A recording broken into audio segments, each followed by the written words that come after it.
C'est bon. Qui c'est qui commence, Omar? Vous dites trois mots ou je démarre de suite? C'est vrai que d'habitude, c'est moi qui fais la présentation. Ah bah ouais. Eh oui, Euh, moi je suis un homme des protocoles, hein, donc alors, je respecte, exactement. hein. Je vais vous laisser commencer pour une fois. D'accord, ok, Voilà, je ça vous laisse marche, ça marche. représenter rapidement le livre et puis enchaîner Eh bien, sur la thématique, la thématique. je vais faire une introduction sur la thématique.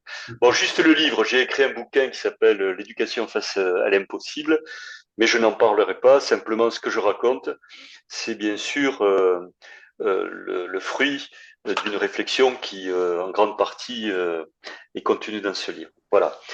Alors, aujourd'hui, la commande, parce que moi je travaille sur commande d'Omar. La commande d'Omar, c'était le pilotage du système éducatif. Et donc c'est de ça dont nous allons traiter aujourd'hui. Mais avant de développer, si vous voulez, le contenu de cette question de pilotage, je voudrais poser quelques préalables, jusqu'à trois. Ça sera un petit peu long, mais ça me semble nécessaire pour qu'on comprenne ce que l'on va faire aujourd'hui. Premier préalable, c'est presque une façon d'indiquer aux téléspectateurs que la réflexion sur le pilotage et les pilotages du système éducatif va mal avec des diabolisations émotionnelles que l'on pourrait avoir par rapport à un aspect ou un autre du système. Mon pari, c'est que il y a de l'émotion, c'est normal que vous soyez en colère, beaucoup d'entre vous, par rapport à ce qui se passe. Et la colère, elle a sa raison d'être. Et j'aurais presque envie de dire sa nécessité politique. Mais il faut aussi savoir aussi sortir de l'émotion pour comprendre. Donc il y a une exigence de détour et de distanciation. Donc la réflexion que je vais vous présenter aujourd'hui, c'est une façon d'outiller sur la compréhension du système sous plusieurs angles, de telle manière à ce que vous ayez que ça serve finalement à développer la pensée critique, mais de façon dissociée et distanciée par rapport à la simple réaction émotionnelle vis-à-vis de la plainte que l'on peut avoir de choses qui déplaisent. Hein. Donc je préviens parce que je me rends compte que des audiences, en grand nombre, effet de grégarité, se fondent à la dimension émotionnelle. Or, mon intention est aussi de faire des détours pour penser, et que les détours, ils sont nécessaires pour étoffer la réflexion. Donc aujourd'hui, il y va de cela. Le deuxième préalable que je voudrais poser, c'est un préalable de méthode. L'analyse du pilotage, elle me vient quelque part, elle m'est inspirée d'un travail sur les pouvoirs de Michel Foucault, de façon pas directe, mais il est quand même présent dans l'influence que ça a pu me procurer. Il s'agit de comprendre comment ça fonctionne. Comment ça fonctionne. C'est-à-dire que c'est comme si d'une certaine façon, un système était un moteur avec un certain nombre d'organes et il s'agit de démonter les différents organes de système pour comprendre comment ça marche. Et c'est parce que l'on comprend comment ça marche qu'on est susceptible d'en faire la critique et aussi d'ouvrir d'autres perspectives de signification qui ne soient pas simplement nouées au discours de reproduction des pouvoirs convenus dans lesquels finalement on se répète mais on n'ouvre pas de perspective. Donc il y a une nécessité de comprendre comment ça marche. Comment ça marche, comment ça fonctionne. Ça n'est pas des analyses avec une sorte de projection, comme si on portait une sorte de phare théorique sur la situation. C'est avec des idées, avec des concepts. C'est plutôt une analyse de situation et de chacune des situations. Et donc comprendre, c'est passer d'une situation à une autre, dans une sorte d'agencement multipolaire du fonctionnement, hein, des différents organes du moteur. Ou si on visitait un appartement, ce serait la visite de différentes pièces dont on fait l'analyse et on passe d'une l'une à l'autre pour essayer de comprendre comment ça marche dans son ensemble. Telle est la méthode. Le troisième préalable que je voudrais poser en parlant du pilotage du système éducatif, c'est que ça renvoie à une analyse des pouvoirs. Et je fais l'hypothèse, encore avec Michel Foucault, qu'il y a dans les formations de pouvoir des phénomènes de reproduction, comme des phénomènes de reproduction endogames au sein des formations, des niches de pouvoir telles qu'elles peuvent se développer dans un système. Mais quand je fais une analyse des pouvoirs, c'est pas simplement une analyse de la hiérarchie, de la chaîne hiérarchique. Je vais vous le dire dans une sorte de métaphore qui vaut ce qu'elle vaut, mais une chaîne hiérarchique ne marche pas sans son ombre, qui est la servitude volontaire. C'est-à-dire qu'il y a des adhésions, il y a des reproductions de vanité, de narcissisme, de carriérisme, de supposées bonnes pratiques, qui viennent finalement se nouer, qui sont des sortes de nodules du terrain et du sol, qui viennent se raccrocher à la chaîne hiérarchique. Et j'aurais même envie de dire, pour bien indiquer que cette question du pouvoir, c'est une multipolarité, qu'il y a y compris des formations de pouvoir du côté des élèves. D'ailleurs, quand nous avons parlé de l'égalité, j'ai fait état de ce que j'ai appelé le caïd de l'égalitarisme, qui s'attaquait à l'intellectuel de service dans la classe. Ce sont des formations de pouvoir. Et c'est évidemment quelque chose qui s'analyse par rapport à toute la formation des agencements qui conduisent à ces pratiques-là, à ces actes-là. Donc, quand je fais la critique des pouvoirs, encore une fois, c'est pas, vous savez, comme le jeu de massacre qui est à la fête foraine, où il y a la tête du président, il y a la tête du procureur de la République, et on envoie des balles sur leur tête, hein, et on a l'impression qu'on a vécu une sorte de catharsis en s'étant attaqué à des figures de l'autorité. Non, il s'agit d'une analyse des fonctionnements multipolaires du sol au plafond et du plafond au sol.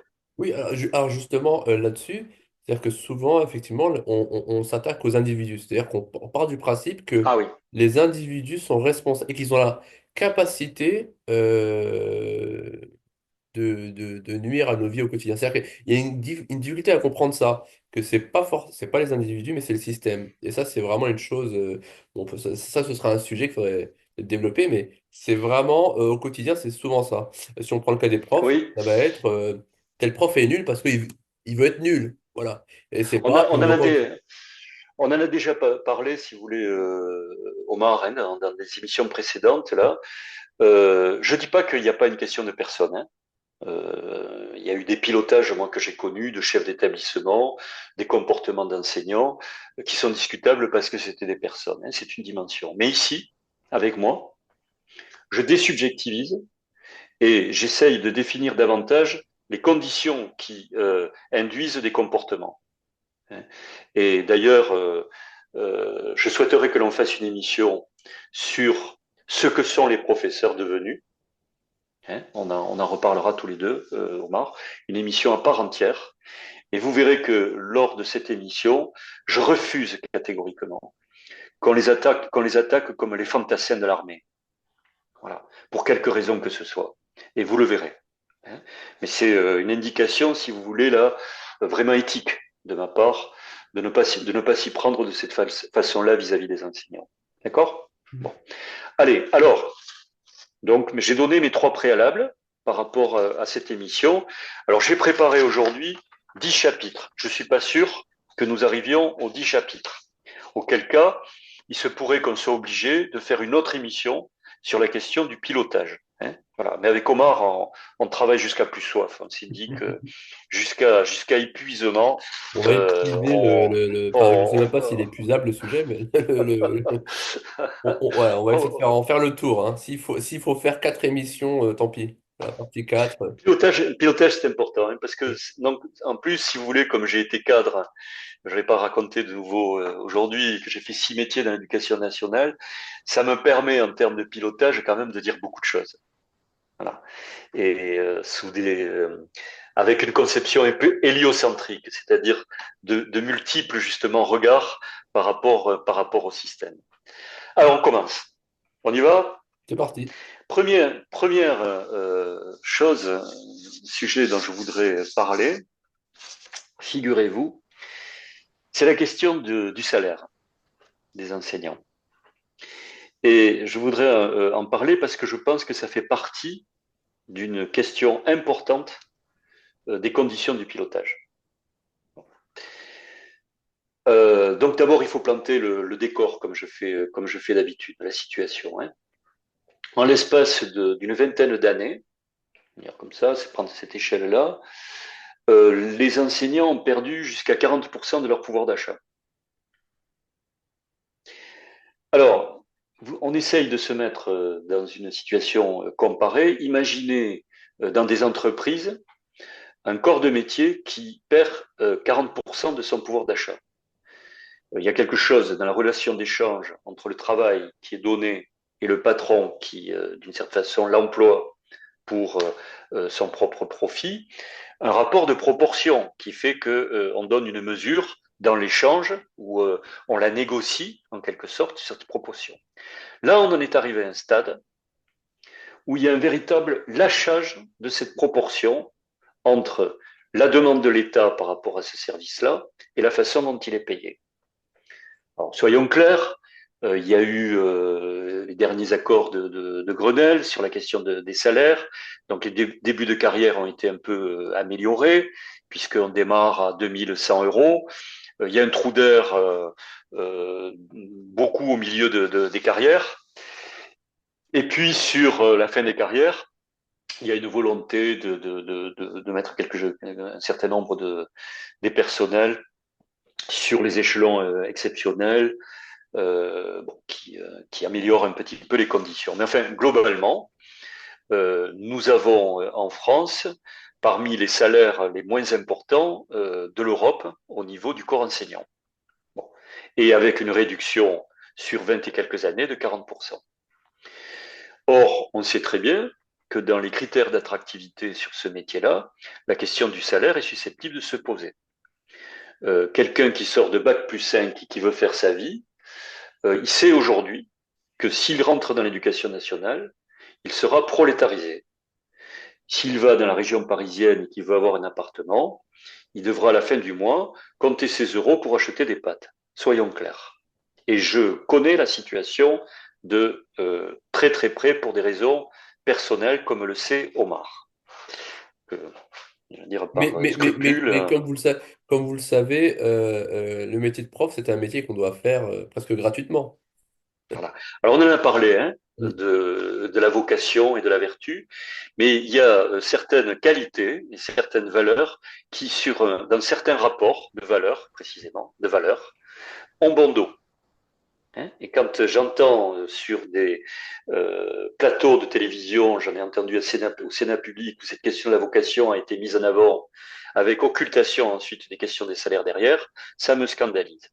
Hein. Donc, il y a des ordres de hiérarchisation de signification, et il faut quand même pas perdre le nord par rapport à ça. Alors, comme je vous ai dit que pour moi, c'était une question d'analyse des pilotages, comment se fait-il qu'on en arrive à cette situation salariale? Voilà un problème posé. Voilà. Et non seulement un problème d'évaluation du travail, de la valeur travail, du métier de professeur, dans ce pilotage d'État, incomparable, incommensurable par rapport aux autres pays d'Europe. Hein. Pensez que les Allemands sont quasiment payés 2 fois le salaire des enseignants français. Hein. Je ne parle pas du Luxembourg, l'Espagne est à 30% de plus, etc., etc. Et juste Bien. une petite précision très rapide. Alors oui, effectivement, les Allemands, ils sont payés deux fois. Alors certains, enfin, je pense il y a quand même des gens qui le savent au-delà des profs. Mais alors du coup, ils sont payés deux fois en faisant le même travail ou est-ce qu'il y a je Non, sais pas, quelque chose. il y a des différences. Et quand vous avez un représentant de l'État à qui on donne l'exemple allemand, il ne manque pas de dire, mais ils ont aussi un certain nombre d'activités dans l'établissement scolaire, donc c'est pas les mêmes volumes horaires, etc. Sauf que sur cette question-là, j'ai fait des analyses comparées du temps de travail et de pénibilité, et il n'y a pas photo entre le système français et les autres. Alors, il faudrait, quand on parlera des enseignants, si on fait une émission, on abordera ces sujets de façon très précise. Hein, voilà. Mais ne vous en faites pas, la pénibilité du travail des Français, elle est largement aussi importante que celle des Allemands, mais eux sont payés deux fois. Et il faudra l'étudier en tant que tel. Alors, comment on en arrive à cette situation, finalement, de cette, de cette, ce sous-paiement des professeurs français? Première observation que je voudrais faire par rapport à ça, c'est comment l'ont-ils accepté? Parce que vous avez une entreprise de 800 000 personnes comme enseignants, on a porté atteinte à 40% de leur salaire sur 15-20 ans, et ça n'a pas véritablement bougé. Et quand il y a des manifestations et des grèves, les syndicats, au mieux, arrivent à mettre sur le pavé 5% des 800 millions. Ça ne fait que conforter l'État par rapport au fait qu'il n'y a pas de véritable contestation et d'opposition sur la question des salaires. Et si vous permettez, c'est d'autant plus étrange que 800 000 profs qui gardent, enfin qui gardent, mais qui gardent les enfants de tous ces gens qui vont travailler. Donc en fait, ils auraient une capacité théoriquement de pouvoir bloquer le pays. Ah Euh, ben, je pense que c'est la plus grande Regardez le Covid, entreprise. au moment du Covid, quand les. Vous voyez, c'était. En fait, s'il n'y a personne pour les garder, le pays est bloqué. Ben, écoutez, la SNCF, c'est pas mal en termes de blocage de pays, mais les enseignants, ils ont un pouvoir d'intervention sur le blocage du pays bien supérieur que n'importe qui d'autre. Voilà. Et donc, c'est quand même un sujet. Alors, il se peut que ça nous prenne beaucoup de temps parce que j'ai quand même des avis très, très précis sur cette question-là. Mais il y a eu quelque chose dans le rapport politique qui ne s'est pas pris sur cette question des salaires entre les enseignants et l'État. Et ça aussi, ça s'explique. Il faudrait essayer de comprendre. Mais avant d'en venir à l'absence de politisation des enseignants sur ce sujet-là, commençons pour essayer d'expliquer comment on en arrive à cette chute des salaires. Bon, là, je crois qu'il y a deux déterminants qui expliquent ça. Le premier déterminant, je vais pas être gentil hein, aujourd'hui. Hein. Je sais pas si c'est parce que j'ai mal dormi, mais je vais pas être gentil. Le premier déterminant de ça, c'est l'opinion générale. C'est-à-dire qu'il y a une considération du métier d'enseignant. Ça se calme hein, en ce moment, parce que comme ils quittent le navire et qu'on commence à avoir la trouille, qu'il n'y ait plus d'enseignants après-demain, les gens commencent un petit peu à se contenir par rapport à Et, et- l'accusation. et puis, soit dit en passant, il y a eu des. Enfin, depuis quelques années, j'observe sur les réseaux sociaux des vidéos de profs qui sont agressés, qui tournent comme Voilà. ça. Il y a des modes, hein. Voilà. Ensuite, il y a des enseignants terribles, ça a été des chocs formidables qui ont été assassinés par des terroristes. Enfin, autrement dit, dans l'opinion, il y a quelque chose qui a bougé, mais si on gratte un peu profond, là, du côté de l'opinion générale, il y a un problème de considération du métier d'enseignant. Alors, il y a deux raisons. Première raison, ce sont des fonctionnaires.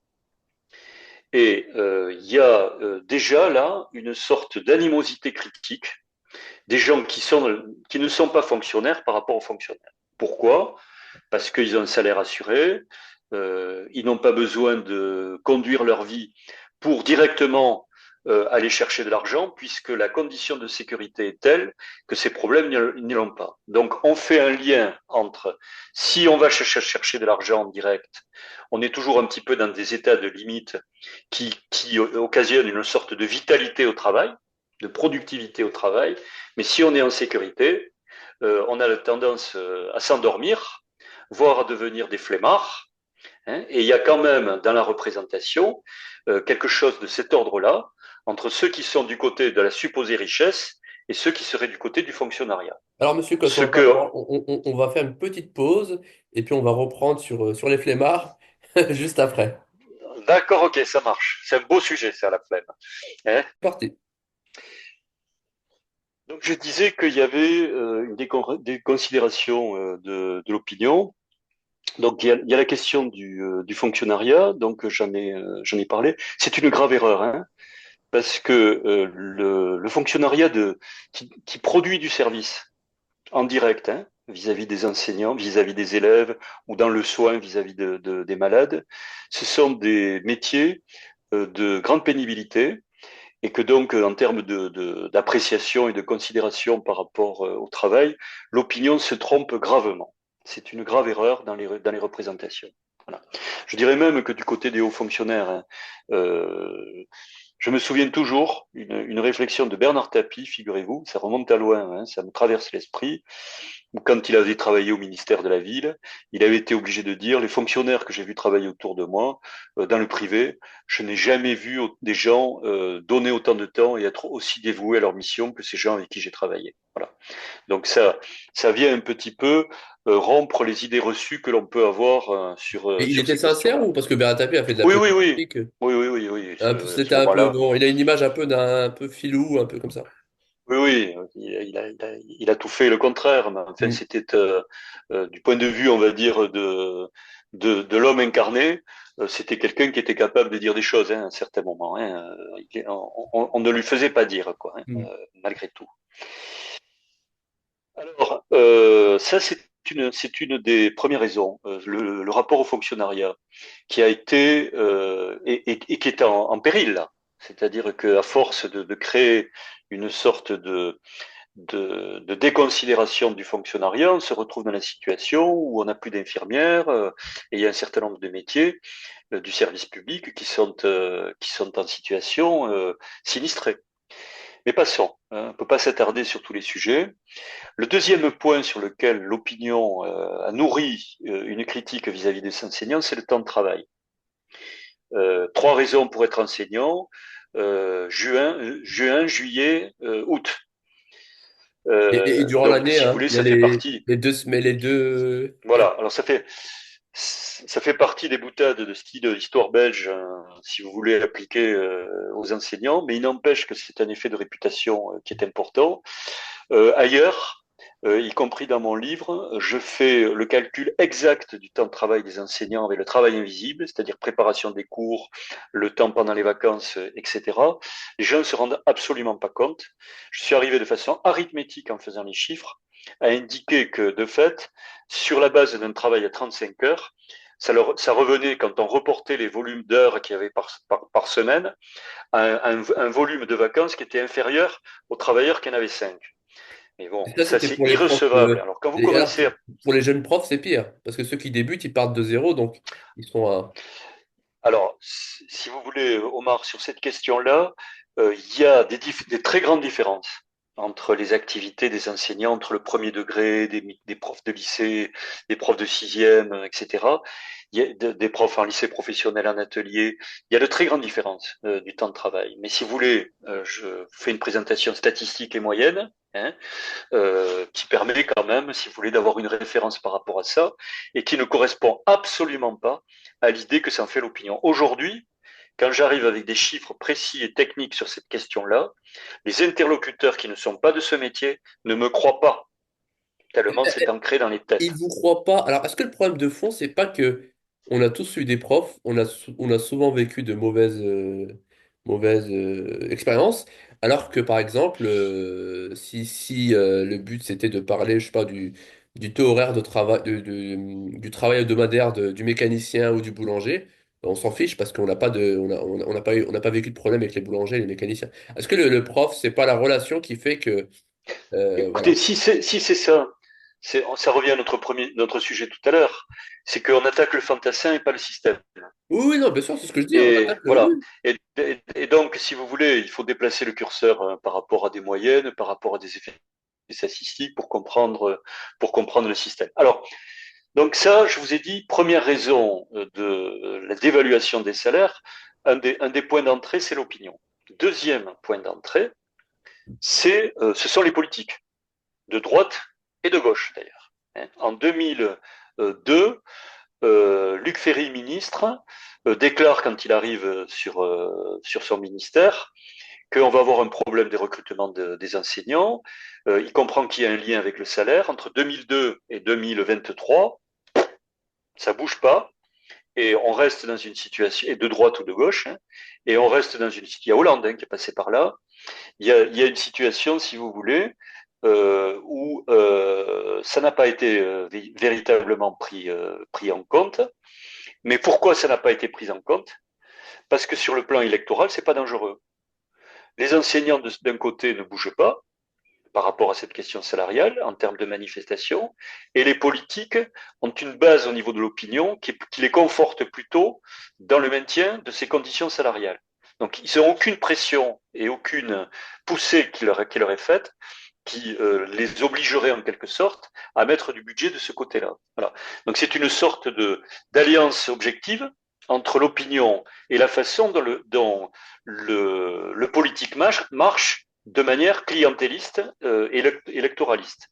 Sauf que là maintenant, on se retrouve devant des effets réels qui sont des états limites, où les retards pris par rapport à cette combinaison opinion-électoralisme fait que le réel pousse à des extrémités et on est dans l'incapacité de faire le rattrapage.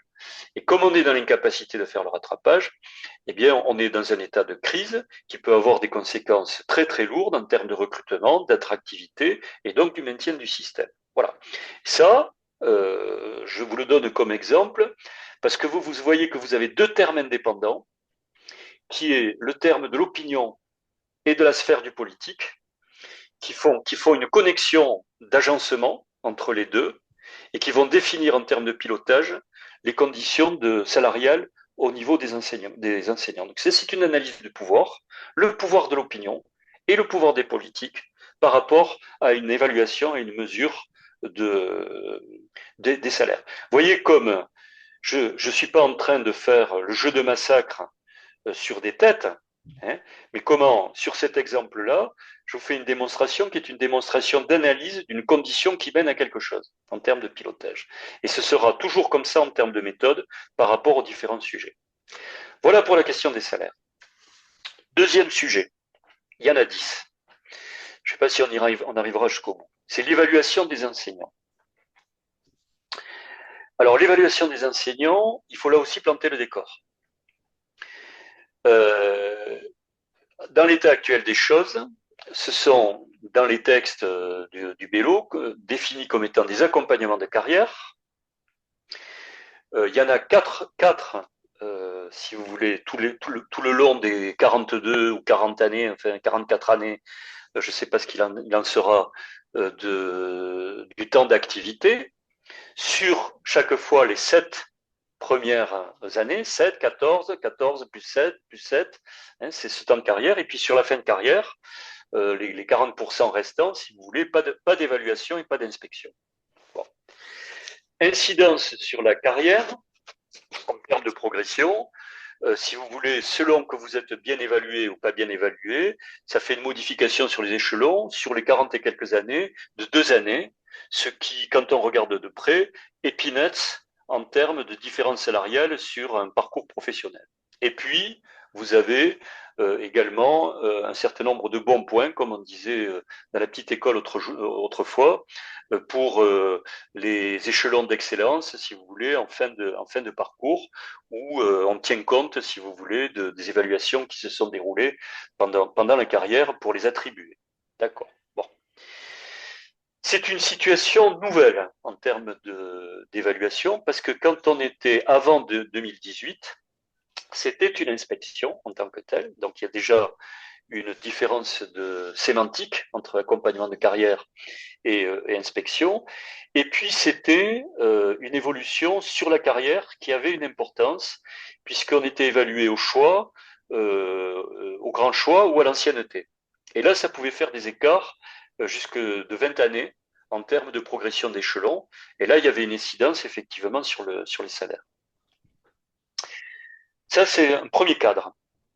Deuxième cadre, comment se passe l'évaluation proprement dite. Je présente le décor en quelque sorte, la situation. L'évaluation aujourd'hui d'un enseignant, c'est différent dans le premier degré, parce que dans le premier degré, c'est son inspecteur qui évalue. Dans le second degré, dans l'état actuel des choses, il y a deux évaluateurs. C'est l'inspecteur qui vient donc une fois tous les 7 ans, et il y a un entretien de carrière avec le chef d'établissement qui vient en doublon de l'évaluation de l'inspecteur, et il porte des avis qui vont de excellent, enfin il y a 4 catégories, jusqu'à amélioré, qui serait, si vous voulez, le mieux, le moins bien, pardon. Et donc, ça n'est pas une autre attribuée, mais une appréciation qualitative en quatre catégories. Et alors, il Euh, inspecte quoi? Il inspecte la capacité des profs à être de bons profs ou à être de bons fonctionnaires. Comment ça fonctionne en fait ça? alors, il y a un référentiel de métier des enseignants, et donc celui qui vient évaluer avec le chef d'établissement sont susceptibles de couvrir les différents items de ce référentiel des métiers. Simplement, il y a un regard qui a un peu évolué au moins du côté des inspecteurs, hein, c'est pas vrai du côté des chefs d'établissement, c'est de porter davantage le regard sur la réussite des élèves. Donc, si vous voulez, il pouvait y avoir un regard plus concentré sur la dimension scientifique et académique du professeur dans d'autres générations. Là, la dimension qualitative en termes de progression des élèves par rapport aux stratégies, aux scénographies qui sont mises en place sur le plan pédagogique dans la classe, vont prendre une part plus importante que sur d'autres périodes de ce type d'évaluation. Donc il y a un certain nombre de changements, si vous voulez, des critères de l'évaluation. Alors, si vous voulez, ce qui est maintenant important, une fois qu'on a parlé on a mis en place finalement la définition, c'est essayer de comprendre les enjeux. Hein, pourquoi, à quoi ça sert, est-ce que ça a une utilité, etc. Alors, première chose que l'on peut dire de façon très très simple, hein, là ce sont vraiment presque des analyses descriptives de situation. Dans quel état d'esprit se met un enseignant qui reçoit un inspecteur? On va faire un peu de psychologie. Pour beaucoup d'entre eux, là, au niveau des enseignants, ils ont un tel regard sur leur institution que intérieurement, ils commencent à se dire c'est un mauvais moment à passer, on le passe, mais ça n'a aucune importance. Il y a une sorte de dénégation déjà de la légitimité de l'inspection qui s'est développée dans les mœurs des enseignants aujourd'hui. C'est pas vrai pour tous, hein, mais c'est une tendance quand même qui est en train de s'accentuer.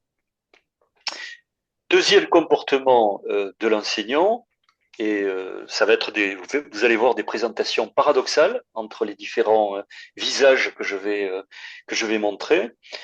On se met en situation, malgré tout, et ça a des raisons de cela, de montrer son meilleur profil. Donc on va remplir le texte, même si le cahier de texte, même si on ne le remplit jamais d'habitude. Mais à l'occasion de l'inspection, on va se rattraper, on va passer 8 jours à remplir son cahier de texte. Je l'ai vu hein, de très nombreuses fois, hein, ce phénomène. Je vous parle de choses rencontrées. Hein. Et puis, on va dire que la séance qu'on va organiser par rapport à cet accueil, elle va être ficelée le mieux possible, de telle manière à montrer son meilleur profil. Bon. Deuxième visage. Troisième visage, et c'est là de la psychologie pour le coup, il n'empêche que même s'il y a une dévaluation de l'importance d'évaluation de cette évaluation, il y a une très puissance d'intimidation, malgré tout, qui persiste de l'inspecteur de cette évaluation. Et cela, il faut en comprendre les raisons, ce qui va m'obliger encore une fois là à faire un détour quasi psycho-affectif par rapport à cette question de l'évaluation et de ce rapport au pouvoir, parce que c'est un pouvoir très important de fait. Qu'est-ce qui se passe? Un enseignant, son port d'attache, je veux dire comme ça, qui fait son identité, c'est la transmission du savoir devant un public. Euh, je fais souvent référence, y compris dans le bouquin, un discours, alors là c'est un peu complexe, je ne vais pas rentrer dans le détail, qui est le discours universitaire de Jacques Lacan, qui montre que il y a une relation à l'autre, qui est une relation de maître à celui qui ne l'est pas, donc à quelqu'un qui est soumis, qui se passe par le fait de détenir un savoir et de juger celui qui l'acquiert. Donc là, il y a chez l'enseignant une position de maîtrise et de pouvoir qui fait finalement son propre archétype d'identité. Savoir, jugement et jugement de l'autre. Bon. Et ça se passe dans des conditions en plus où, sauf exception, le public d'élèves, c'est pas pareil en premier degré, en deuxième degré, en lycée, les choses changent, mais est souvent pas très flatteur. Hein. Je veux dire, il y a des effets narcissiques importants, mais on n'a pas forcément, pas souvent la rétribution narcissique de son public, parce qu'ils sont jugés, parce qu'ils sont en position d'élève, etc. Il y a un certain nombre de raisons dans ce rapport-là, qui fait que ce rapport au savoir et au jugement est d'autant plus important que la position vis-à-vis de ce public est une position qui est fragile. Freud disait qu'il y avait trois métiers impossibles, celui de parent, de politique et celui de pédagogue. Bon, donc ce qui indique qu'il y a un pathos particulier de la relation de transmission qui fragilise le professeur par rapport aux élèves. Et donc, d'où d'autant plus la réaction identitaire sur la position de maîtrise et de jugement qui fait les caractéristiques des formations de pouvoir de l'enseignant dans ce que Lacan appelait le discours universitaire. Alors maintenant, pourquoi ce passage-là? Parce qu'on passe du côté de l'évaluation. Qu'est-ce qui se passe? Il se passe qu'on se trouve exactement dans la position inversée. C'est-à-dire que l'inspecteur, c'est celui qui détient le savoir, et c'est le professeur qui est jugé. Et donc il y a un renversement symétrique de la position de professeur par rapport au moment où il est évalué. Voilà. Et celui-ci a le tampon, l'imprimator là, de l'institution en tant qu'expert. Donc il y a une dimension finalement presque de la mystification institutionnelle qui se joue à travers l'évaluateur et qui est un expert qui est susceptible de renvoyer ce que le public impossible dont j'ai parlé tout à l'heure ne dit jamais explicitement. Donc là, il y a un phénomène tout à fait incisif de l'évaluation, de par l'autorité institutionnelle, de par l'expertise, de par la relation d'impossibilité de l'enseignant à son public, et de par le renversement de la position entre le professeur et l'évaluateur. Donc vous voyez, il y a toute une condition psycho-affective de l'évaluation, ce qui fait que même si le cadre général de l'autorité dans l'institution éducation nationale est en train de prendre un coup dans l'aile formidable en ce moment, parce que le contrat n'est pas rempli, soyons clairs, salarial, des conditions de travail, de la pénibilité, que sais-je, des ressources humaines, donc tout le monde le sait, mais malgré tout, l'effet de pouvoir de cette évaluation persiste pour des motifs d'identité, de psychologie, de rapport à l'institution, et donc ça a un effet de pouvoir qui est important. Alors, par rapport à ça, il faut quand même savoir qu'en janvier 2024, le président Macron et son ministre à l'époque, celui d'avant de la dissolution, mettait Ndiaye? en route. Non, c'est Je pas peux, Papen. écoutez, ça tourne tellement comme les ventilateurs Non. que je finis par perdre les noms hein, du ministre. Veuillez m'en excuser. Mais quoi qu'il en soit, ce ministre des services publics avait pour mission de mettre en place tout un programme du mérite, des parcours au mérite, et donc ça ne venait que conforter ce type d'évaluation par rapport au parcours de ces fonctionnaires. Alors, maintenant que j'ai indiqué, si vous voulez, le décor de cette évaluation, les conditions psycho-affectives dans lesquelles l'enseignant se trouvait par rapport à cette évaluation, essayons d'étudier, en troisième partie, à quoi ça sert, quelle est l'utilité. C'est quand même le but. Hein. Quand on fait une évaluation chaque année dans une entreprise avec le supérieur direct qui est au-dessus, qui observe toute l'année votre travail. C'est pour améliorer un certain nombre de compétences, pour augmenter la productivité. Dans l'entreprise, ça se passe comme ça. Alors ici, on doit voir dans l'éducation nationale s'il y a une utilité. Première observation, prosaïque. Imaginez l'intérêt de montrer son meilleur profil une fois tous les 7 ans.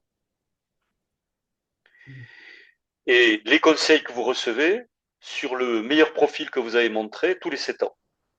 Autrement dit, du point de vue de vos pratiques pédagogiques, c'est un marché de dupes, hein, cette affaire-là. Et en 7 ans, j'aurais envie de dire que de toute façon, la durée de l'intervalle est telle qu'il y a dissolution du conseil par rapport aux habitus de la pratique dans laquelle on est installé. Bon. Je me Donc, souviens de mon prof d'histoire en troisième. Il nous disait, bon, l'inspecteur va arriver, soyez calme. Et puis oui, c'était un peu le c'est ça, théâtre. voilà, voilà. On jouait le jeu, c'était le théâtre. Voilà, c'était ça. Et alors l'inspecteur, lui, joue le jeu.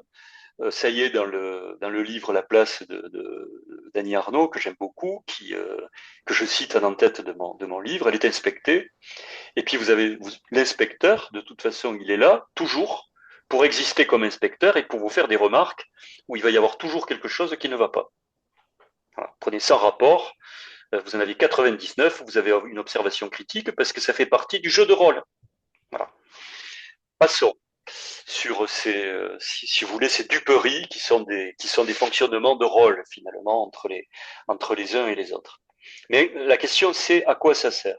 Donc je vous ai déjà indiqué, tout le monde, les gens qui ne sont pas du sérail, là, hein, qui ne sont pas du milieu de l'école, vous leur racontez que les évaluations elles se font tous les 7 ans et qu'on montre son bon profil ce jour-là, on n'a pas besoin de faire des dissertations, hein, on n'a pas besoin d'être polytechnicien pour comprendre ce que ça veut dire. Ça tombe sous l'évidence. Bon. Alors, il faut plaider leur cause quand même. Il faut plaider la cause de cette évaluation jusqu'au bout. Bon. Si on trouve un argument valable. Alors, pouvez-vous dire, mais ça permet au moins, sur les 800 millions d'enseignants, de repérer les incompétents. Les 800 000. Oui, oui. Je vous la fais à la Marseillaise, là. Hein. On gonfle un Donc, peu les chiffres, là. oui, à la Corse, là, je vous la fais. Donc, 800 000 si vous voulez, enseignants. Et donc, on va essayer de par ces visites sur le terrain, détecter quels sont les incompétents. Mauvaise raison. Parce que si vous voulez, quand vous en avez vraiment un incompétent, ça sonne les cloches autour de l'incompétent au niveau de l'établissement. Vous pouvez dépêcher à ce moment-là. Vous êtes chef d'établissement. Un inspecteur pour confirmation et vérification de la critique qui tourne. Mais ça ne justifie pas de voir les 800 000 enseignants parce que les détecteurs en amont sont tels que l'on peut tout à fait filtrer, si vous voulez, la question des incompétents. Et puis, admettons qu'on détecte les incompétents. Dans la situation actuelle, je crois que ce ministre avait repéré qu'on avait démissionné 6 fonctionnaires, je crois, sur une année, sur 800 000. Donc ça vous indique de toute façon que le repérage de l'incompétence par rapport au pouvoir qu'a l'autorité par rapport au fait de démissionner l'incompétent, c'est epsilon. J'aurais presque envie de dire que c'est symbolique. Donc de toute façon, l'évaluation passe et l'incompétent reste, parce qu'il est protégé par le statut du fonctionnaire. Donc, et alors, on a repéré l'incompétent, qu'est-ce qu'on en fait? Alors, il y a une autre raison qu'il faut plaider pour l'évaluateur. Le nom de l'évaluation, ça s'appelle maintenant accompagnement de carrière. On est en bonne compagnie quand on se fait aider. Comment ça Hein. s'appelait auparavant? Ah ben, c'était une inspection. Ah oui, d'accord, oui, bah oui. Entre se faire Voilà. inspecter et se faire accompagner. Voilà. Vous voyez, ce changement sémantique, évidemment, est considérant dans cette histoire. Alors, accompagner, ça veut dire être aidé. Alors, essayons de voir si l'inspecteur, une fois qu'il a constaté que la personne elle était en difficulté, il était en capacité de l'aider. Alors là, il y a des discours aussi. Hein. sur les ressources humaines, ça des discours, il y en a. Hein. Et de fait, on pourrait l'aider en l'envoyant en formation continue sur des objectifs, gestion de classe, que sais-je. Il y a juste un problème, c'est que la formation continue en ce moment, elle est sinistrée. Et que donc, par conséquent, les corrélations que vous pouvez faire entre les objectifs que vous avez posés sur quelqu'un et les formations qui en face, il n'y a pas d'efficacité.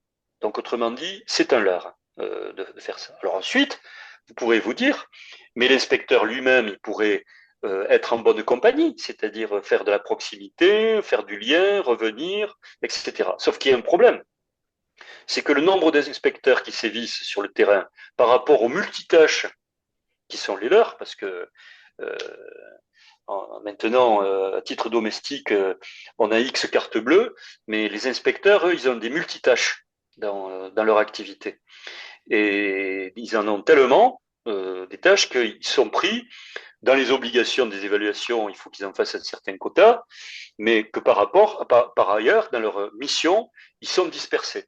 Et que donc, par conséquent, accompagner quelqu'un est devenu des touches qui sont données ici et là sur les situations, mais qui ne peuvent pas être, du point de vue des conditions pratiques, un accompagnement consistant. Sauf à quelques exceptions près, parce que vous allez avoir toujours de dessous les fagots une expérience formidable qui a été menée avec un accompagnement des universitaires, où on a remonté le métabolisme d'une équipe par tous les bons conseils qu'on leur a donnés.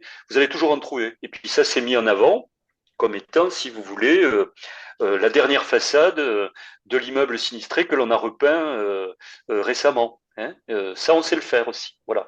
Mais du point de vue du fond, je veux dire, l'évaluation laisse l'enseignant, on va dire, dans sa solitude. Et dans sa solitude aussi, de sa reconnaissance dégradée. Voilà. C'est ça le bilan de cette évaluation. Et c'est une des définitions du pilotage qui a son importance. Alors maintenant, comme j'ai l'air de faire des critiques à tout bout de champ, déjà pour les salaires, hein, je ne vous l'ai pas dit dans le chapitre précédent, hein, il faut au bas mot augmenter de 20% les salaires des enseignants à tous les niveaux. Hein. Voilà. Et si vous voulez à peu près être dans quelque chose de propre et correct, c'est de ça. Je reviens en arrière, je reviens sur l'évaluation. Alors imaginons maintenant que on conçoive une évaluation différente et pas cette évaluation individuelle qui crée comme une sorte d'ailleurs de l'évaluation individuelle en termes de pouvoir, c'est très fort, hein, parce que ça crée les conditions d'une sorte de dette infinie par rapport à son supérieur, l'évaluation individuelle. Voilà. Et sur le plan des corporatismes et de la professionnalité, c'est pas du tout neutre. Comme il faut lire Christophe Dejour là-dessus, qui est à mon avis un des meilleurs commentateurs de la psychologie du travail. Christophe Dejour, je le conseille le facteur humain, par exemple, ce genre de bouquin, où il explique ça. Alors mettons à la place un autre type d'évaluation. Si vous voulez, il y a une autre façon d'évaluer. C'est d'abord, pardon, excusez-moi, mais des pays qui ont des meilleurs résultats que nous, pense à la Finlande par exemple, ou l'Espagne dans un autre registre, n'ont pas des évaluations individuelles. Dans certains pays, il n'y a pas d'évaluation du tout, d'accord? Ils ont de meilleurs résultats, ou alors ils procèdent à des évaluations d'équipe. C'est-à-dire, il y a un projet, il y a un objectif d'équipe, et on va faire une évaluation d'équipe. C'est pas du tout pareil que de faire une évaluation individuelle. C'est pas du tout les mêmes rapports à l'expertise et au pouvoir en procédant comme ça. Donc, vous voyez, il y en a d'autres qui ont une autre imagination qu'en France par rapport à l'évaluation. D'autres pratiques existent ailleurs. Et est-ce que ceux-là, ils ont des... Alors, est-ce que les profs dans ces pays-là travaillent de manière un peu solitaire ou en équipe? Parce que pour le coup, en France, un prof est tout seul. C'est l'histoire du travail en équipe. Enfin, je pense en Finlande, par exemple, c'est beaucoup plus transversal le travail où il n'y a précisément pas d'évaluation. Mais ceci n'explique pas forcément cela. Hein. C'est pas parce qu'il n'y a pas d'évaluation que pour autant il y a du travail équipe. Il y faut aussi d'autres raisons. Hein. Mhm. Mais ce que je peux vous dire, c'est qu'ils ne travaillent pas moins bien. Mm. Donc, ce n'est pas l'évaluation qui les fait travailler mieux, hein, puisque c'est ça notre sujet, là, qu'on est en train de tenir en ce moment. Bon. Alors, si on enlève cette évaluation, est-ce qu'il y a d'autres façons d'évaluer son travail? Ben, écoutez, il y a une façon de faire déjà, hein. C'est quand les gens, même en équipe, hein, discutent entre eux, et je vais le prendre par encore un bout un peu psychologique, hein, mais qu'ils acceptent de se dire leurs difficultés et leur vulnérabilité dans le travail. C'est-à-dire qu'ils se rendent bien compte que là, ils sont sur une faiblesse, il y a quelque chose qu'ils ont un peu de mal à gérer par rapport à la programmation de leurs cours, hein, par rapport au travail de passage d'un enseignement à un autre en termes de travail d'équipe, etc. Mais il faut là avoir, pour que cette parole puisse se donner, il faut être en capacité de laisser à désirer. Vous voyez, ça c'est une formule, on se dirait laisser à désirer, c'est la négligence. Non, laisser à désirer, c'est la possibilité de pouvoir se lâcher, de dire des choses que d'habitude on inhibe et qu'on garde invisibles. Voilà. Et c'est dans cette part-là de collégialité partagée qu'on peut définir des valeurs qui vont venir renforcer les pratiques et sa propre pratique. Si on est dans une évaluation individuelle au mérite, on est une identité où on se montre sur son meilleur profil et on cache ses vulnérabilités. Ça fait partie des rapports de concurrence d'identité, ça, et de comparaison, si vous voulez, rivales qui peuvent se développer à partir du moment où on donne des galons aux uns et pas des galons aux autres. Bon. Si on est dans une évaluation que j'appelle ici là, un peu collégiale et de partage où on construit des valeurs, c'est une autre façon de fonctionner. Je rappelle que on est dans une période qui ne peut plus être un enseignement en tuyau d'orgue d'un professeur sa discipline par rapport à des élèves. On est dans d'autres rapports et dans d'autres dimensions. Et que donc les conditions de pilotage, elles préparent ou mal ou bien cette évolution des situations d'enseignement. Bon. On est dans une période où il convient effectivement de partager, de travailler les uns avec les autres, et les conditions d'évaluation ont leur importance pour favoriser le partage ou pas. Voilà. Ça fonctionne comme ça. Et puis aussi, il y a une autre dimension qui est celle, plusieurs hein, par rapport à ça. Il y a du point de vue des pratiques professionnelles des nécessités d'innovation. Pour innover, il faut pouvoir se tromper. L'erreur est la condition de l'innovation. Donc pour pouvoir se tromper, il ne faut pas être dans les stress de l'identité. Donc faire du partage, faire de l'innovation, c'est pas être les doigts sur le pantalon de la couture, là, ou je sais plus, on dit la couture du pantalon, je crois plutôt. Hein, parce que ça ne va pas. Puis il y a une autre dimension, alors qui est plus subtile par rapport à ce que je suis en train d'expliquer. Il fut une époque, dans un ancien temps, un fonctionnaire, j'ai été de cette génération-là, mes parents aussi, qui l'ont été, où le devoir d'État était quelque chose, si vous voulez, d'inconditionnel. Et que donc, par conséquent, on était dans des rapports d'exécution et d'application par rapport à ce devoir d'État. On avait, on pourrait presque dire, une dimension de loyauté qui était un axiome de son travail. On n'est plus dans cette époque.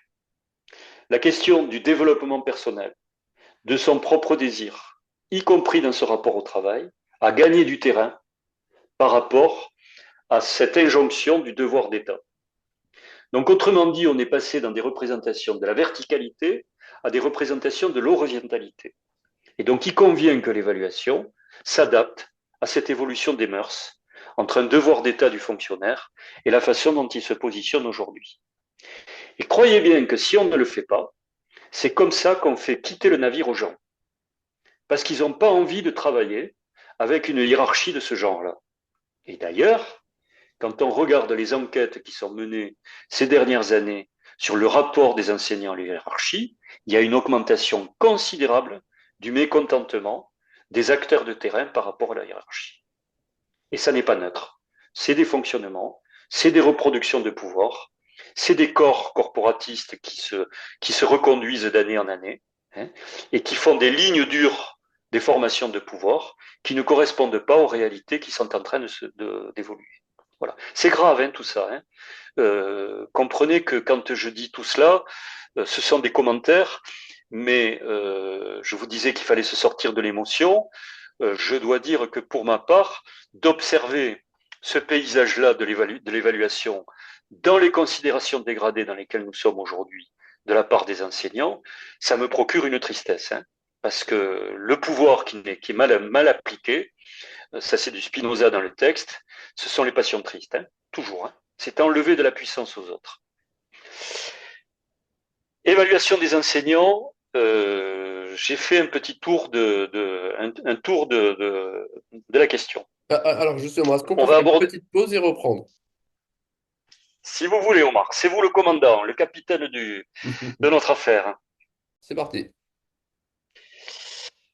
Alors maintenant, donc, je vais aborder un troisième sujet qui est le pilotage des établissements, sous couvert de ce que l'on appelle l'autonomie des établissements. On va essayer de voir ce que ça veut dire en termes de pilotage.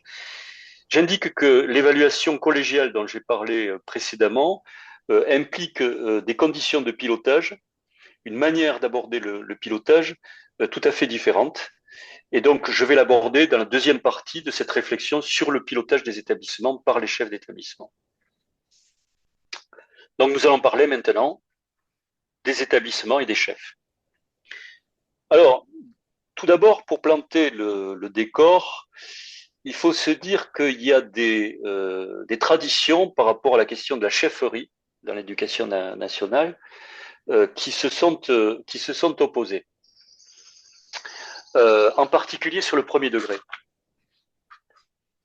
On va commencer par là. Je n'en parle pas assez du premier degré.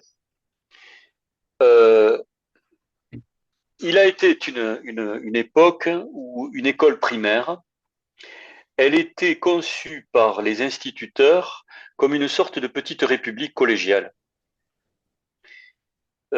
Quand on lit les vadémécums des instituteurs, si vous voulez, sous la Troisième République, c'est assez formidable.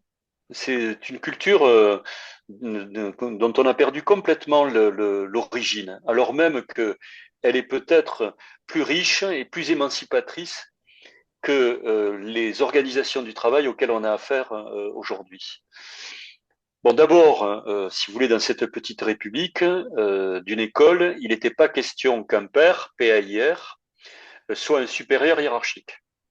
Hein. On était à égalité entre pairs dans la façon de faire fonctionner l'école, même s'il y avait, si vous voulez, un directeur qui venait assurer un certain nombre de tâches d'administration et d'organisation. Il n'empêche qu'il n'y avait aucun regard surplombant de celui-là sur les autres.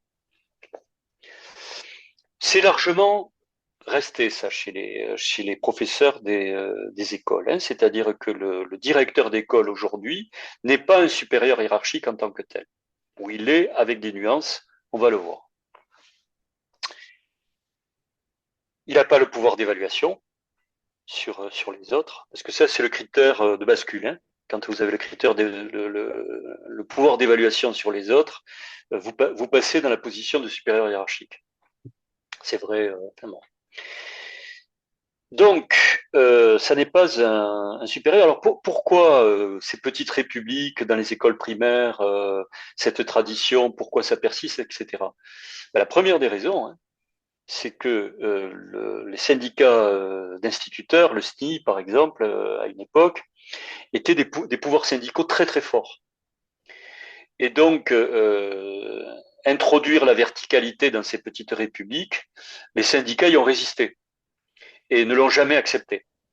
Et que donc, par conséquent, ça a permis une forme d'organisation dans les écoles qui appartient aussi à cette histoire politique syndicale et des origines de la République. Il faudrait voir, hein, par exemple, les corpus théoriques de la Ligue de l'enseignement, du Club Condorcet, enfin, du SNI, etc. Ce sont vraiment des lignes de démocratie dans le rapport au travail qui faisaient partie vraiment de leur valeur. Alors maintenant, il y a une tradition de droite, plutôt de droite, héritière d'un certain bonapartisme, qui suppose qu'on ne travaille bien que quand il y a un chef, que quand il y a un patron. Donc, si vous voulez, il y a eu une tension sur la conception de la position du chef dans le système, et en particulier, ça s'est retrouvé dans le premier degré. Alors, dernièrement, en 2023, sur le premier degré, il y a eu une réforme dite RIAC, qui était une députée macronienne qui a porté ce projet d'abord devant la commission d'éducation et culture de l'Assemblée, puis qu'il a proposé comme étant une loi. Et donc, on a modifié le statut du directeur des écoles. Le directeur des écoles, aujourd'hui, dans le premier degré, il a ce que l'on peut appeler une autorité fonctionnelle. C'est-à-dire qu'il est en capacité de piloter, d'être pilote par délégation de son inspecteur, du projet d'école, des recommandations de formation, qui fait que, on va dire, c'est lui qui va être celui qui impulse et qui anime une certaine politique dans l'école. Voilà. Donc, ça va être une autorité fonctionnelle.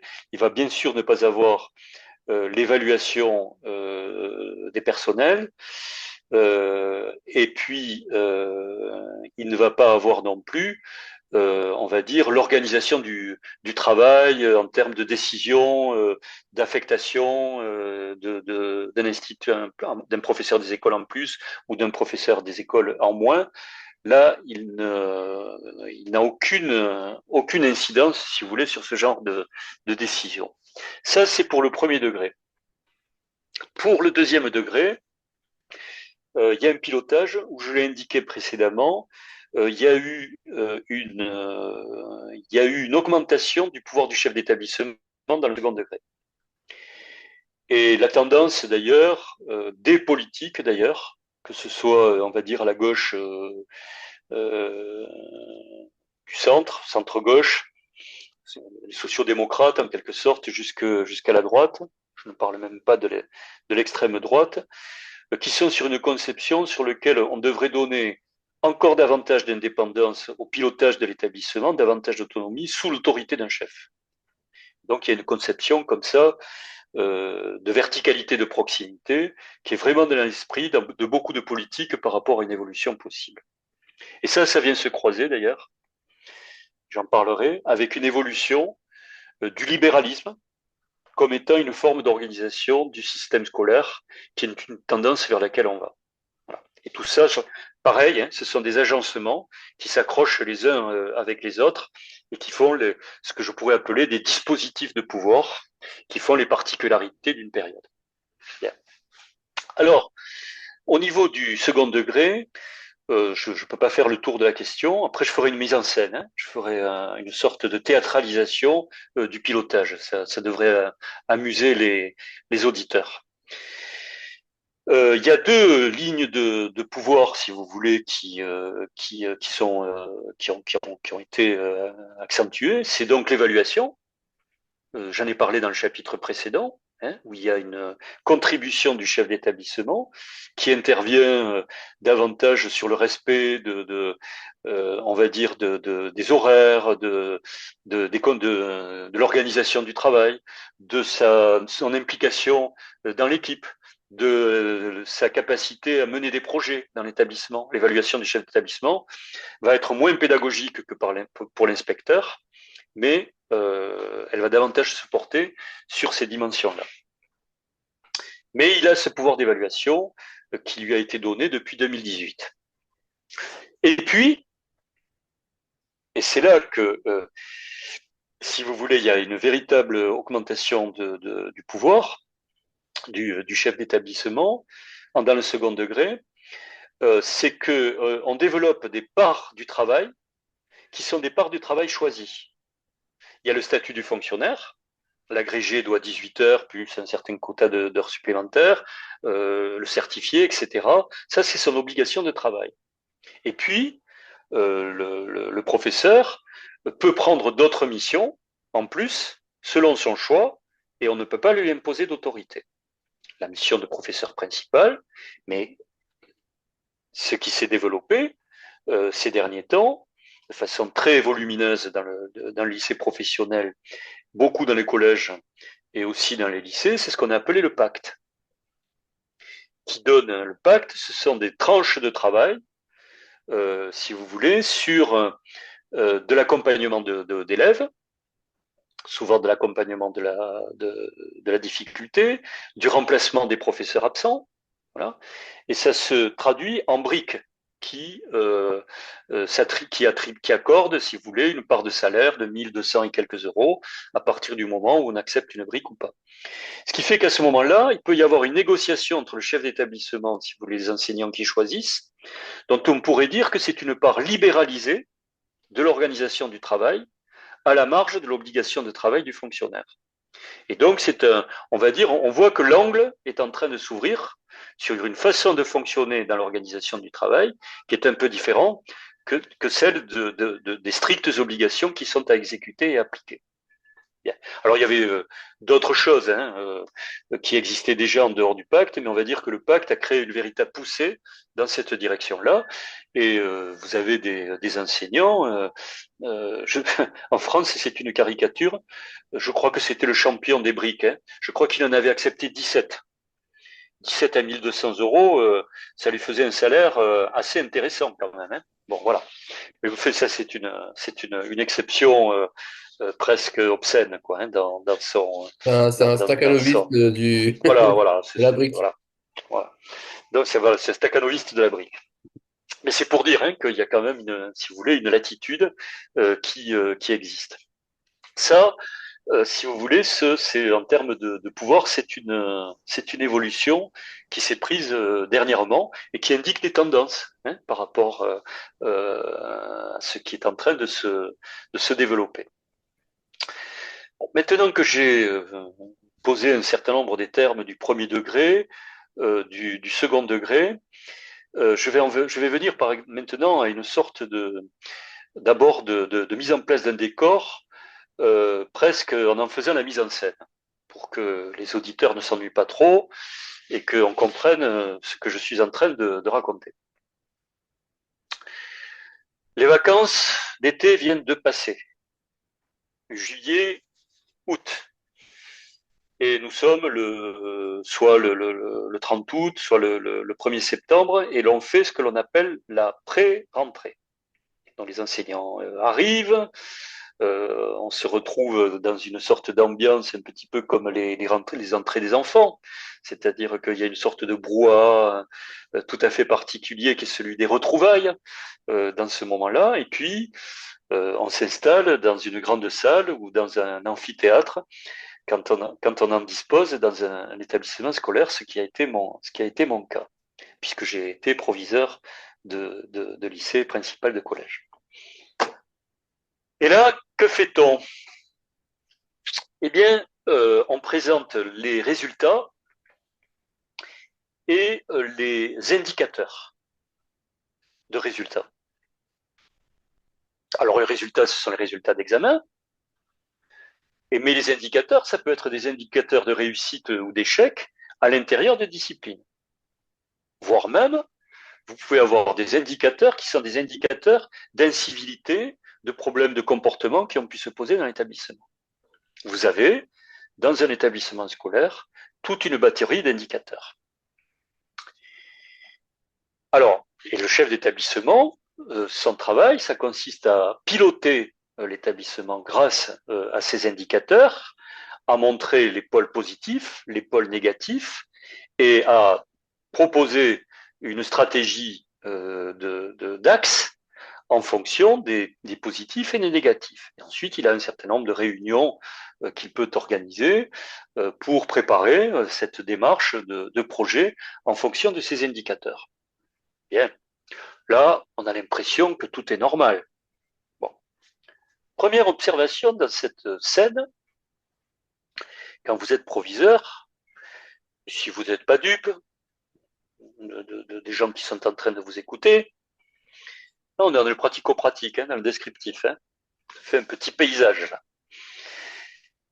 Vous regardez les gens en train de présenter, vous présenter vos indicateurs, vous voyez qu'à peu près 90% d'entre eux s'en foutent comme la romaine de ces indicateurs. Ça leur passe complètement au-dessus de la tête. 90%, je suis gentil hein, quand je dis 90%. Vous avez toujours des bons élèves.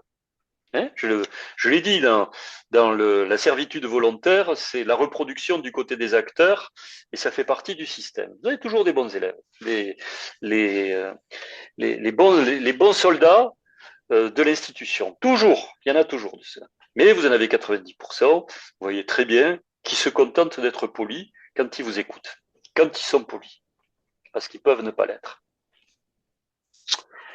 Alors, qu'est-ce que c'est que ces indicateurs et pourquoi les enseignants sont aussi distraits au moment de cette présentation? Et puis, il faudra se demander l'efficacité, comme je l'ai fait tout à l'heure pour l'évaluation. Alors, ils sont distraits pourquoi?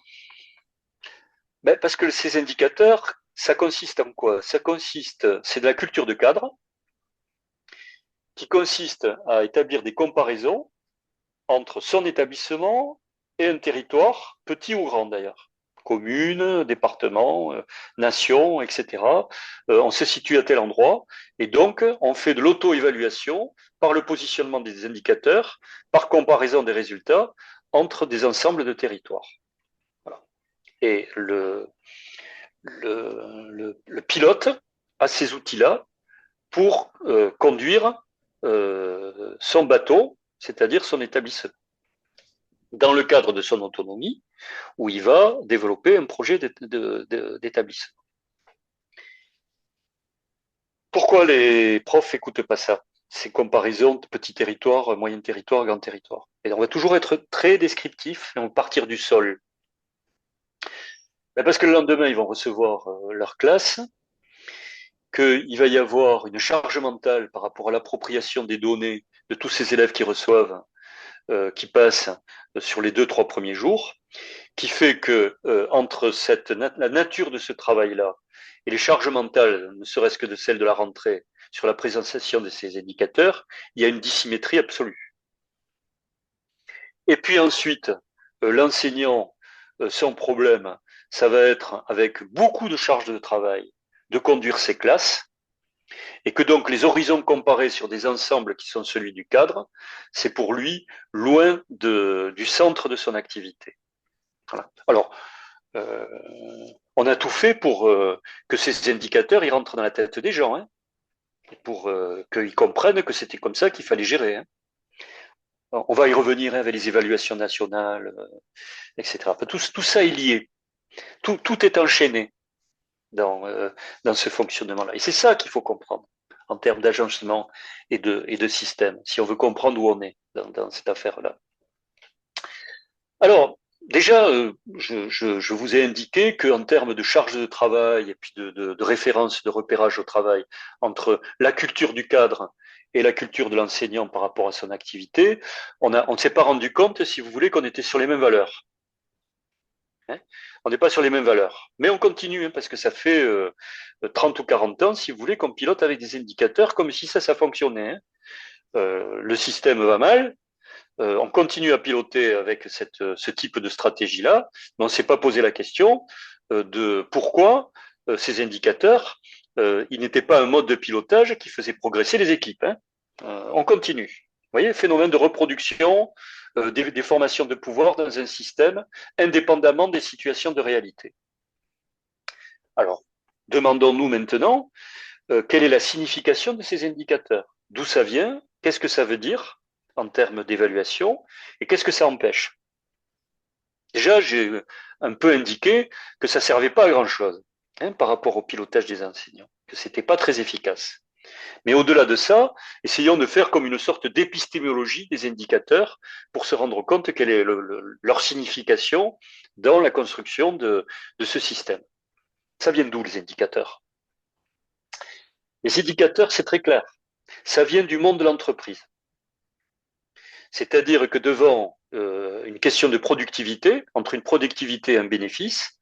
On développe de façon technico-scientifique un certain nombre d'indicateurs qui vont mesurer la performance entre la productivité et le bénéfice. Voilà. Autrement dit, ce sont des chiffres qui viennent servir la performance. C'est ça la définition, si vous voulez, qui est au cœur finalement de l'indicateur.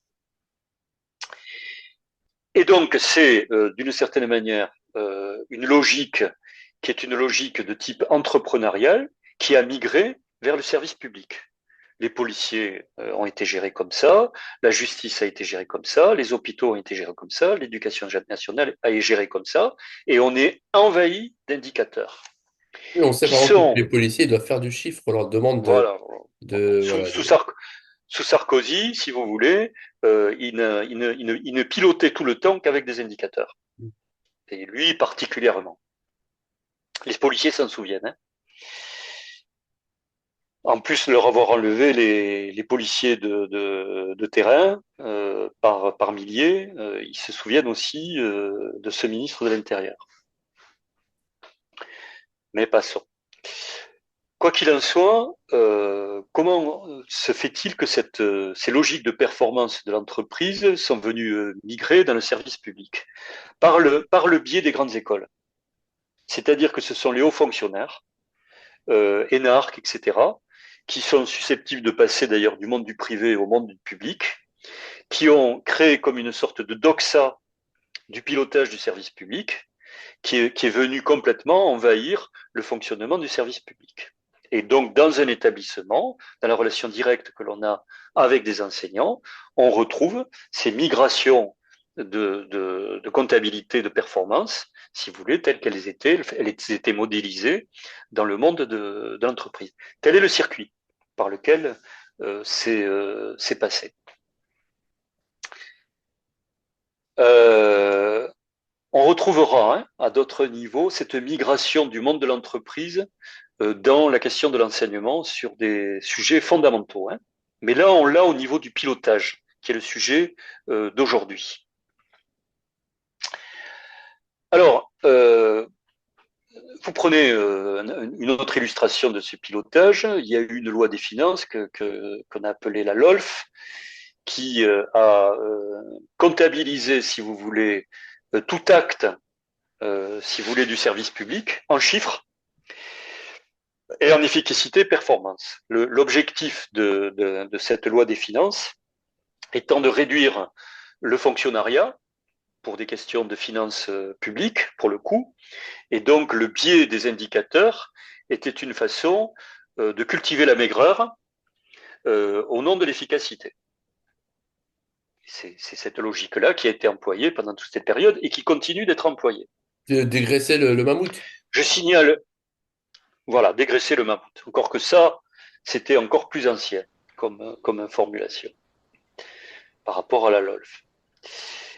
Euh, il faut savoir hein, que cette histoire des indicateurs, les gens ne se rendent pas compte, là, hein, les enseignants, hein, parce qu'ils sont dans leur classe, ils sont dans un horizon relationnel avec leur chef d'établissement dont ils supposent qu'il a des moyens qu'il n'a absolument pas.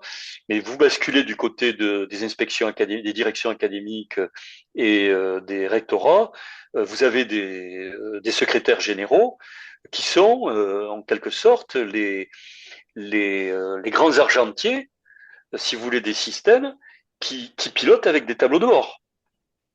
On vous décide d'une année sur l'autre pour faire une réduction de moyens, que vous allez passer de 35 élèves à 37 par classe en lycée sur une lecture de tableau de bord. Hein, ça marche comme ça le système, avec un système d'indicateurs et de gestion qui fait la machine de fonctionnement qu'il y a derrière. Et je veux dire, les acteurs, là, ceux qui travaillent, en fait, ils sont subsumés, pour employer un mot savant, c'est-à-dire recouverts finalement par ces logiques qui sont des logiques technico-scientifiques, arithmétiques, de gestion, dont les indicateurs sont un des aspects, mais qui font partie de la combinaison du système. Bon. Alors, il y a juste un problème là de culture culturelle, dont on a déjà parlé. Hein. mais qui a énormément d'incidence. C'est que, si vous voulez, le métier altruiste, c'est-à-dire de service, c'est un métier qui comporte une certaine gratuité. Et il comporte une certaine gratuité parce que c'est une finalité sans fin, qui est ouverte sur l'autre, voilà, qui comporte une dimension éthique.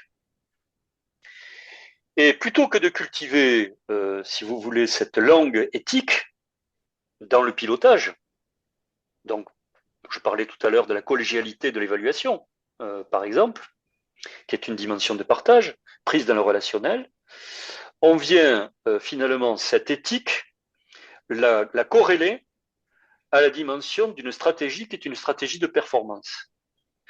Et ça ne marche pas.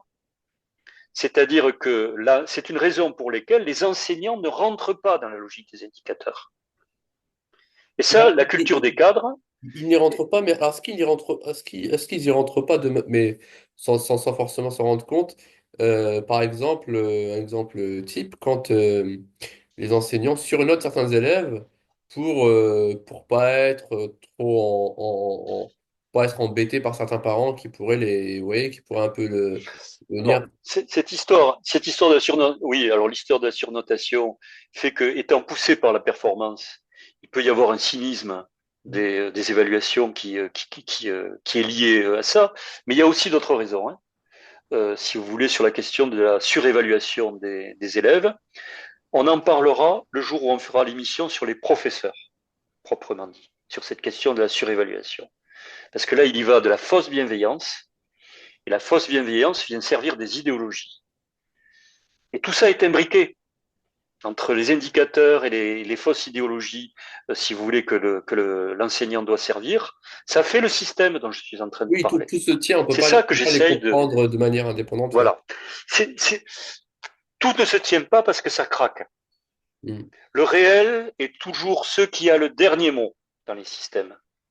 Et quand il y a un déphasage entre les agencements de pouvoir et le réel, entre les deux, ça craque. Et nous sommes dans une période où ça craque. Voilà. Alors ça peut durer très longtemps, hein. Un bateau dont le bois craque, il peut encore naviguer très longtemps. Enfin, il n'empêche que ça craque, hein. Bon. Mais là, j'en suis aux indicateurs et je vous indique qu'il y a quelque chose du monde de l'entreprise et de la production qui ne rentre pas dans l'esprit, mais au sens noble du terme, de ce que c'est qu'un acte d'enseignement. Mais au-delà de ça, le fait que vous êtes dans des logiques de performance qui se définissent des constructions de comparaison, vous retrouvez ce que je disais tout à l'heure à propos de l'évaluation, comme quoi les choses effectivement se tiennent, parce qu'à partir du moment où vous êtes dans la performance, vous n'êtes pas dans le laisser à désirer de vos possibilités. Vous êtes aliéné à une identité de la performance comparée, et ça fait une culture du travail. Quand on fait cette culture du travail, on n'en fait pas une autre. On occupe les esprits avec ça. Et on pilote le projet d'établissement avec ça.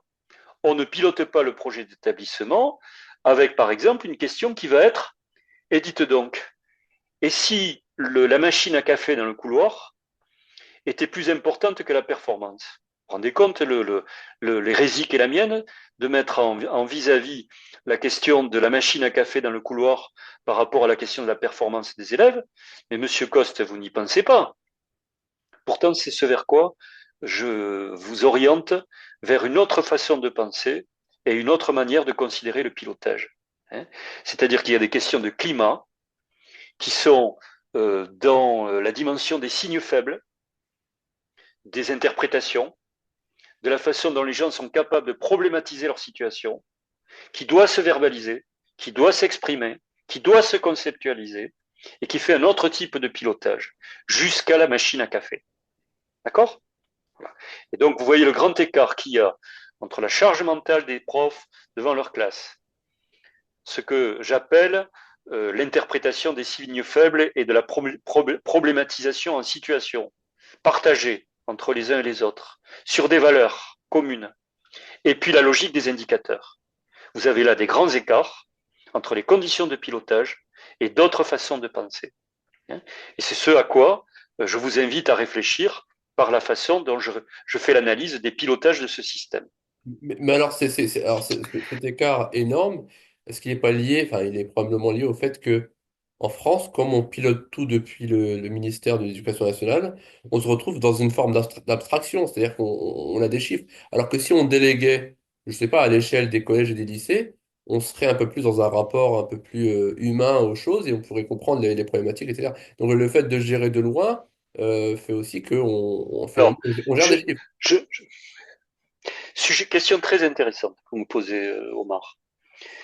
Parce que c'est une façon dont le sujet a été problématisé, y compris par des institutionnels, des cadres de haut niveau, des politiques, etc.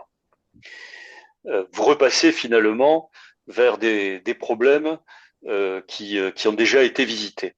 Ouais, parce que je Si vous me dis, voulez, on peut pas leur en vouloir. C'est-à-dire que si tout est géré depuis le ministère, finalement, on est obligé de faire de l'abstraction alors, et ça devient un peu. alors si vous voulez, l'accusation que vous apportez, c'est l'accusation de jacobinisme. Mm.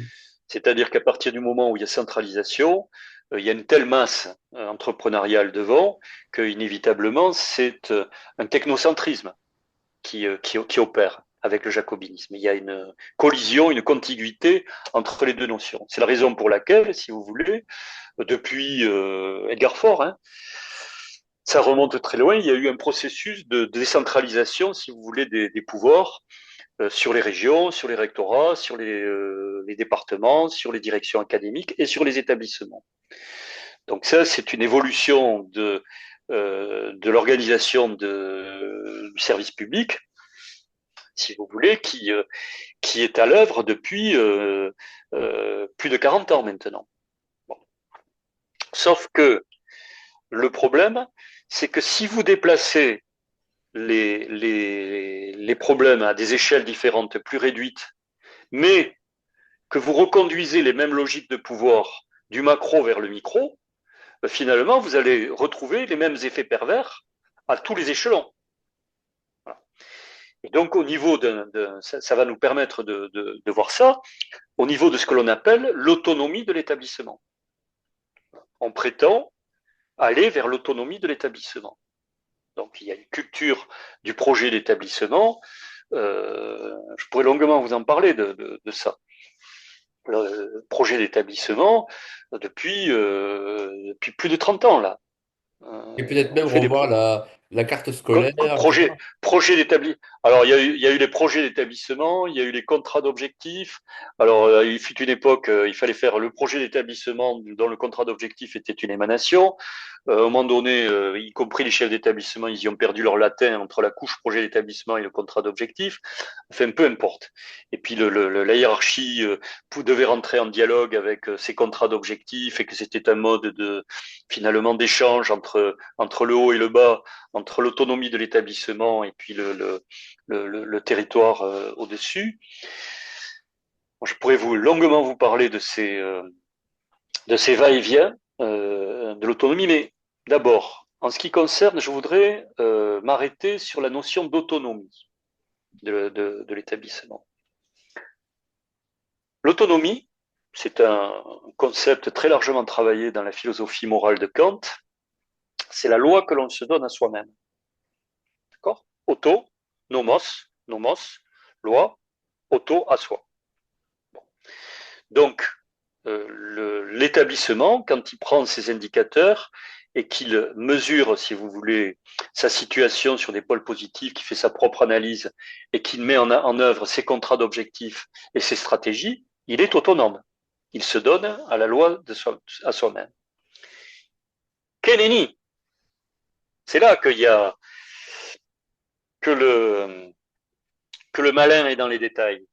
Vous allez voir. Parce que, en fait, cette autonomie, cette loi que l'on doit à soi-même, doit servir des intérêts qui sont ceux des indicateurs de performance comparée. Donc, autrement dit, il y a une sorte d'appropriation de ce que je dois faire, mais dans des conditions qui me restent absolument extérieures. Voyez. Et ça, c'est une formation de pouvoir qui est très contemporaine. Ça me permet de faire de l'analyse de pouvoir et de comprendre ce que c'est qu'un pilotage dans l'analyse de pouvoir. Là, je vais faire un peu de philosophie. Hein. C'est pour ça que m'écouter intellectuellement, ça a un coût. Hein. Si vous voulez, il fut une époque, ça a été très largement analysé par Michel Foucault, il y avait ce que l'on appelait les sociétés disciplinaires. Qu'est-ce que c'était les sociétés disciplinaires? C'était des directions qui étaient des directions justement jacobines et complètement descendantes sur des structures fermées. La prison, l'enfermement, la caserne et l'école qui était sur le modèle, si vous voulez, de la caserne et de la prison. C'est un agencement de pouvoir. Et donc à partir de là, l'autorité était incarnée par le haut dans une extériorité par rapport à la discipline qui s'exécutait. Hein, je pense que c'est clair comme définition de la formation de pouvoir. On est dans une société où en fait, c'est comme si le haut, c'est-à-dire le contrôle que l'on avait par le haut, il rentrait dans sa propre subjectivité. Je m'approprie les indicateurs et c'est ma propre subjectivité qui devient l'opérateur des indicateurs que l'on m'a transmis. Et ça, c'est ce que l'on appelle la société de contrôle. C'est-à-dire que la vache, pour suivre sa traçabilité, on lui met une puce dans l'oreille. Donc, son processus de vie, il est contrôlé par la puce qu'elle a dans l'oreille. Et nous, on n'a pas une puce, mais on a les indicateurs. Et ça, c'est la société de contrôle. Vous voyez, c'est pas une formation de pouvoir qui nous vient de l'extérieur, mais c'est comme s'il y avait intériorisation du pouvoir dans sa subjectivité. Et dans les formes de consommation, des pratiques d'Internet, etc., et surtout dans les métiers de service, la prolifération, si vous voulez, des formations de pouvoir comme étant une société de contrôle, si vous voulez, c'est quelque chose qui a à voir avec les formes de pouvoir du capitalisme avancé d'aujourd'hui. Voilà. Et ça, ces dimensions-là, au niveau de l'organisation du travail, on le retrouve, y compris dans le pilotage des établissements par la politique des indicateurs, sous le titre, sous la bannière de l'autonomie, c'est-à-dire que c'est la loi que l'on se donne à soi-même. Vous comprenez bien que se donner sa loi à soi-même, entre l'anarchisme et l'indicateur, il y a, on va dire, des polarités de la conception du pouvoir qui ne vont pas être les mêmes. Bon. Et donc, je vous invite à réfléchir à ces différences-là par rapport à ce que c'est que notre pilotage. Voilà pour le pilotage des établissements. On va passer maintenant à un autre chapitre Alors, si vous le voulez bien, on va faire une petite qui pause n'est et pas on sans... passera au chapitre suivant. Ah, allez, d'accord.